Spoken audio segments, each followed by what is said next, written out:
the Republican Party is the party of fiscal responsibility, and we're going to continue to demonstrate that. In the big, beautiful bill, people call it a spending bill. It wasn't. The only increases in spending were for those two priorities, border and national defense. Everything else was carving back and saving money from the budget, which is why you call it a reconciliation bill. So we would have actually achieved, and we will, in excess of $1.6 trillion in savings. That is an historic number. No Congress, no legislative body in the history of the planet Earth has ever saved so much in a bill. Now, it's just the first step, though, Maria, as we point out. We have a $37 trillion federal debt. You and I talk about this all the time. We all do. And we have to have a combination of reduced spending and greater economic growth. We put jet fuel into the economy with the One Big Beautiful Bill. It will be that. And extraordinary growth. We're projecting 3% going forward and $4 trillion in new revenue just out of the legislation. But more is ahead. And the tariff policy and the other policies of the Trump administration have been wildly successful. In fact, we had a budget surplus, as you know, in the month of June, the first time since 2017, when President Trump was last in the White House. So more of that is ahead. Every American will feel it.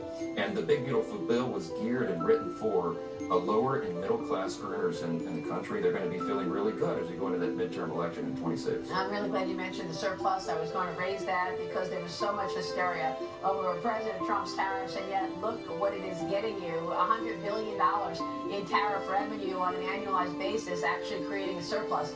For the month of June, the last time we saw a surplus was the president's first term in 2017. But sir, I want to switch gears and ask you a bit about the FBI and the DOJ, because we still don't have enough information on the shooter. It is 1 year ago today that the president was shot out and, of course, got grazed and hit in the ear. And people are wondering why we don't have more information about this. I spoke with the FBI Director Kash Patel about it recently, and here's what he told me. Watch. Two reasons. Two open, ongoing prosecutions. So 2 of the investigations are obviously closed because the individuals were dead. But there's 2 live prosecutions. And so we can't get ahead of the federal court case. A lot of that information will come out in the federal court cases, but we have personally invested our time in making sure that we have looked at any possible international connections to terrorism and adversaries alike. And we've both been down to Quantico. Speaker, do you have any other information about this shooter? I don't. Look, you know, we had a bipartisan task force that worked in the House very, very quickly and looked very closely at what happened in Butler, Pennsylvania. The terrible mistakes that were made there, the errors. They came up with 30 recommendations to address those mistakes and ensure they don't happen again. We have new leadership, of course, at the Secret Service. We're counting on them to do that job, and I think they will. We have some very patriotic, faithful people who work in that agency, but they have a big task. So does DOJ and so does the FBI. That work has to continue at a steady pace, and the American people deserve answers. There's more to come. Mr. Speaker, real quick before you go, I know you're waiting on the supplemental package for the emergency money for the devastation and the tragedy in Texas. What's the timing on that? How much do you expect? Well, I know that we've got every available. The way the process works is FEMA has about $13 billion in a reserve fund right now. They have enough to do the work right now. We'll see when the White House comes forward, gets the final assessments from the state, what supplemental funding requests are made, and we'll address them appropriately. Mr. Speaker, it's great to have you this morning. Thank you, sir.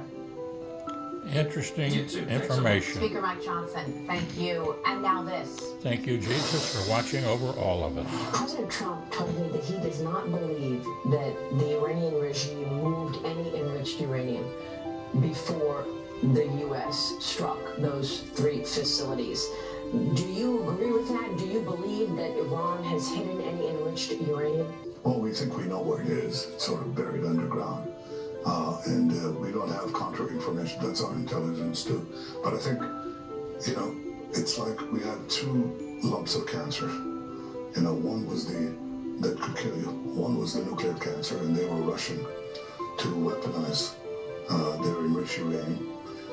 You know, when they did that, after we crushed Hezbollah and after we got rid of Nasrallah, they were, you know, the Iranian axis in the Middle East was broken. So what did they have left? Well, they rushed to nuclear weapons and to that was one cancerous growth that could have killed us. How close were they to the I bomb? think within a year they would have had. Within a year. Within a year, probably more than one bomb. So that would have been, and they say openly, death to Israel, death to America. They, unlike other nuclear powers, they could probably throw that weapon at us, and that's the end of Israel and the end of Jewish history. That's